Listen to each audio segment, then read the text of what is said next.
안녕하세요. 30대 초반의 싱글남입니다. 얼마 전만 해도 저는 회사 다니기 정말 짜증이 났습니다. 경기도 어려워 다른 곳에 취직하기는 더욱 힘들어 골백 번 넘게 사직서만 쓰고 휴지통에 넣기를 반복하고 있는 요즘입니다. 저혈압이었던 제가 이 고혈압이 된 원인은 회사 상사 때문입니다. 여기서 직급을 차마 까갈릴 수가 없어 이렇게 상사라는 표현으로 대체하는 것을 너그러이 이해해 주시기 바랍니다. 상사가 짜증나는 이유는 대략 이렇습니다. 고깃집에 가면 아랫사람에게 고기는 시켜주지 않고 후식으로 나오는 냉면만 시킵니다. 물냉면이든 비빔냉면이든 그건 개인의 자유입니다. 가격만 6,000원을 넘기지 않으면 됩니다. 상사에겐 그게 가장 중요합니다. 심지어 회식 자리에 흔하다는 술도 없습니다. 그러니 회식 막바지엔 냉면 그릇을 들고 모두가 건배를 외칩니다. 이를 보는 식당 직원들은 제 회사 사람들만 한심스럽다는 눈으로 쳐다봅니다. 그래서 저는 회식할 때마다 그런 회식 자리와 상사가 쪽팔립니다. 그래서 회식에 참여하기도 싫습니다. 상사는 워낙 짠돌이라 10만 원이 넘어가게끔 회식 비용을 사용하지 않습니다. 그렇게 근검절약해서 사용하고 남은 금액은 자신의 개인 비용으로 사용을 하죠. 그 개인 비용이 어디냐면 자신이 바람 피우며 현재 만나고 있는 내연녀입니다. 내연녀와 마트에서 장보기 내연녀의 생활비 내연녀와의 데이트 비용으로 사용하는 것입니다. 또 늦은 새벽 문자를 보내 그날 있었던 일에 대한 트집을 잡습니다. 정작 어떠한 문제가 발생한 그 당시엔 많은 직원이 보는 그 앞이라 그런지 괜찮다며 다정하게 웃었던 양반이 아무도 없을 땐 헐크처럼 돌변합니다. 그러던 어느 날 상사에게서 전화가 걸려왔습니다. 그나마 제가 회사에 근무하는 직원 중 가장 고분고분하고 대답도 잘한다며 저를 자신의 집에 초대한 것입니다. 토요일날 저녁이나 함께 하자면서요.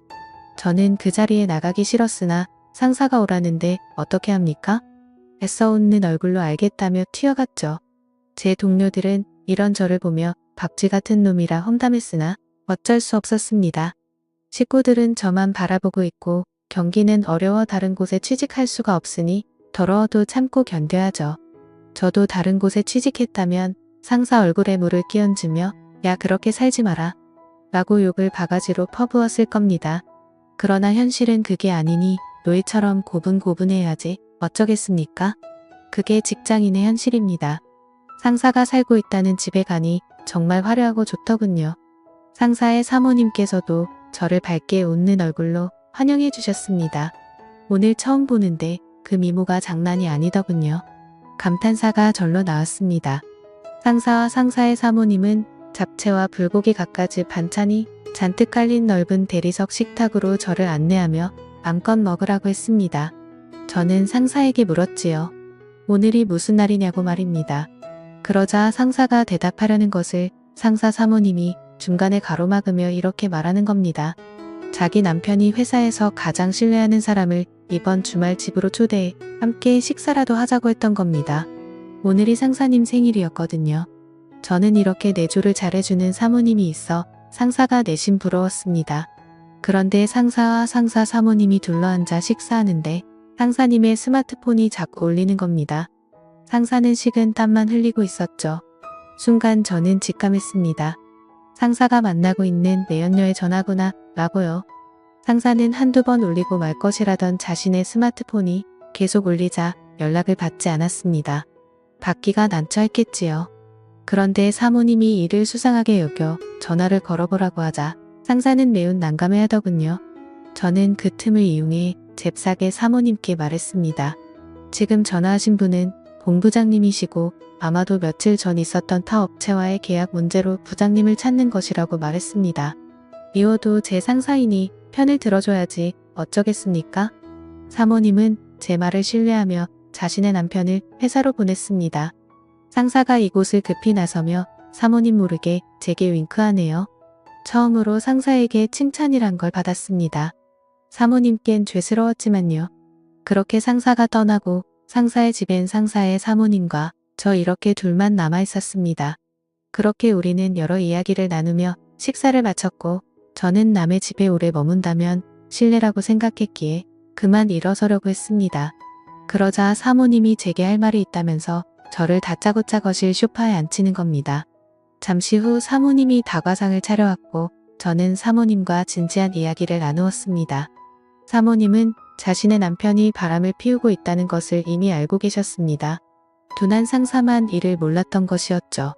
사모님께서는 남편이 가장 신뢰가 가는 회사 아랫사람 중 한 명을 이곳으로 부른 이유는 남편의 바람 유무를 직접 물어보고 남편의 내연녀에게 전화가 오는 것을 알면서도 간을 본 이유도 이 때문이고요. 사모님의 머리가 비상하다는 것은 이때 알았습니다. 남편이 나쁜 놈이라는 것은 알고 있었으나 그런 사람이 신뢰하는 사람이라면 거짓말은 하지 않을 거라 확신해서랍니다. 그러니 저를 보며 이렇게 추궁했습니다. 지금 전부 다 알고 있습니다. 남편이 내연녀에게 전화가 오는 것을 지금 제 남편이 만나러 가는 사람은 회사 본부장이 아니고 그의 내연녀 맞죠? 라고 말입니다. 알고 있었지만 확실하게 알고 싶었나 봅니다. 저는 잠시 고민하다 사모님 얼굴을 보며 고개만 끄덕였습니다. 사모님은 제 손을 붙잡고선 거짓말하지 않고 솔직하게 얘기해줘서 고맙다고 하더군요. 그런데 사모님이 손을 붙잡는데 저도 모르게 갑자기 이상한 기분이 들더라고요. 예상 밖의 일이었습니다. 저는 잽싸게 사모님 손을 빼내고선 이러지 말라고 했습니다. 사모님은 의아스러운 표정으로 얼굴이 붉어진 채 어쩌지 못하는 저만 보더니 그때서야 이유를 알았는지 민망해 하셨습니다. 그렇게 서먹했을 때 상사에게서 문자가 왔습니다. 지금 나왔지? 전화할 수 있나? 라고 말입니다. 이를 보던 사모님은 이미 밖에 나왔고 집안에 사모님 혼자 계실 거라며 저는 집으로 가는 중이라고 둘러대라고 하셨습니다. 저는 상사에게 전화를 걸어 사모님이 시키는 대로 했습니다. 상사는 오늘 잘했다며 내일은 주말이니 푹 쉬고 월요일 날 회사에서 보자며 저와의 통화를 마쳤습니다. 그리고 사모님 폰으로 상사로부터 전화가 걸려왔습니다. 사모님에게 전화를 건 상사는 회사에 급한 일이 있어 오늘은 못 들어올 것 같다고 했죠. 사모님은 모든 것을 다 알면서도 아 그래? 라며 모른 척 수긍했습니다. 저와 사모님께 전화하며 둘러대기 바쁜 상사만 보니 참 부지런하다는 생각이 들었습니다. 회사에서는 그리 굼뜨고 게으른 양반이 말입니다. 저는 상사가 이해되질 않았습니다. 어떻게 이런 미모의 조강지처를 버리고 그저 그렇게 생긴 어린 여자랑 놀아날 수 있는지 말입니다. 저는 그래서 사모님만 빤히 쳐다봤습니다. 나이에 맞지 않게 어려 보이는 얼굴과 젊은 사람도 울고 갈 몸매는 어떻고 전체적으로 느껴지는 원숭미가 예술이었습니다. 상사와의 전화를 끝마친 사모님은 결국 제 앞에서 눈물만 터뜨리셨고 사모님은 제 앞에서 이런 추태를 보여 미안하다며 그만 가보라고 하셨습니다. 저는 차마 이곳에서 갈 길이 떨어지지 않았습니다. 남편이 어린 여자와 바람이 나서 혼자 이 넓은 집안에 있어야 하는데 어떻게 매정하게 나갈 수가 있었겠습니까? 저는 그런 사모님의 처지가 딱하게 여겨졌습니다. 게다가 사모님에겐 자식도 없었습니다. 상사와 사모님은 아이를 가질 수 없는 몸이었지요. 두 분 다 불임이었나 봅니다. 자세한 건 모르겠지만요. 사모님은 괜찮다며 어서 가보라는 말만 했습니다. 저는 그렇게 무거운 발걸음을 일으켜 현관으로 이동했습니다. 사모님이 뒤에서 저를 따라오며 훌쩍거리네요. 마음 같아서는 그 눈물을 닦아주고 싶지만 사모님이 제 안사람은 아니잖아요. 남의 여자에게 그러면 오해받을 수 있겠죠. 저는 현관문을 열고선 잠시 뒤돌아 사모님께 오늘 저녁 잘 먹었습니다. 라고 정중하게 고개 숙인 뒤 그 집에서 나왔습니다. 그러자 현관문 너머에서 점점 커지는 사모님의 울음소리가 제 귀에 선명하게 들려왔습니다. 차마 발길이 떨어지지 않았습니다.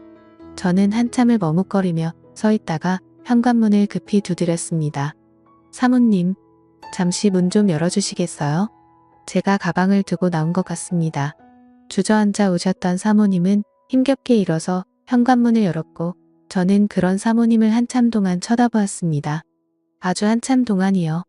사모님이 손등으로 눈물만 훔치며 의아스러운 얼굴로 왜 그러냐?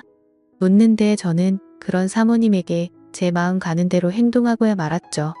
제가 왜 그랬는지 저도 잘 모르겠습니다. 사모님은 황당해하더니 제 뺨을 때렸죠. 그런데 뺨을 때리는 강도가 세질 않아서 그때 알았습니다. 아, 이 여자도 나를 원하고 있구나. 또 뭔가를 갈망하는 사모님의 눈빛도 저에게 확실하게 느꼈습니다.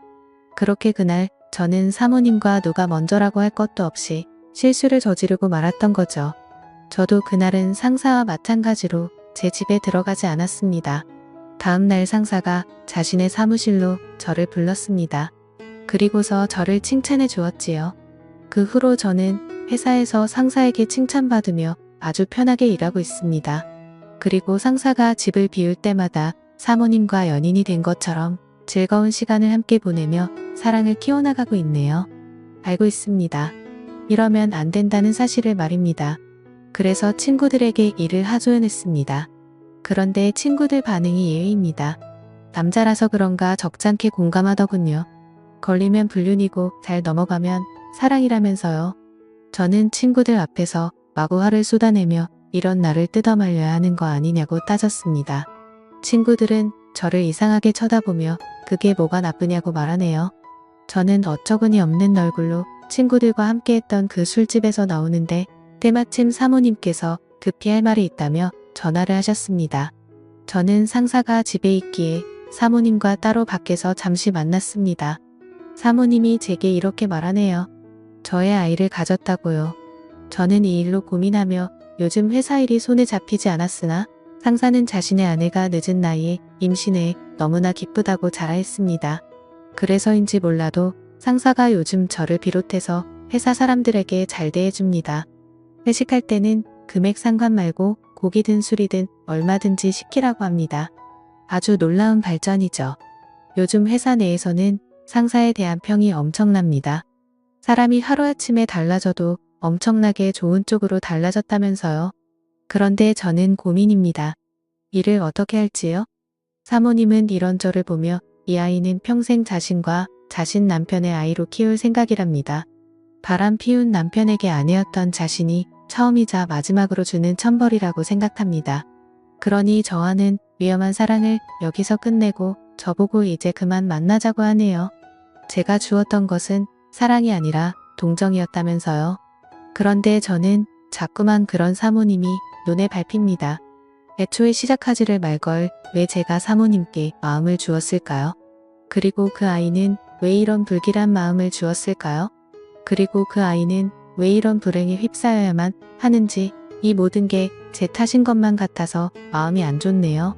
제가 어떻게 하는 게 좋을지 현명한 조언 댓글로 부탁드립니다.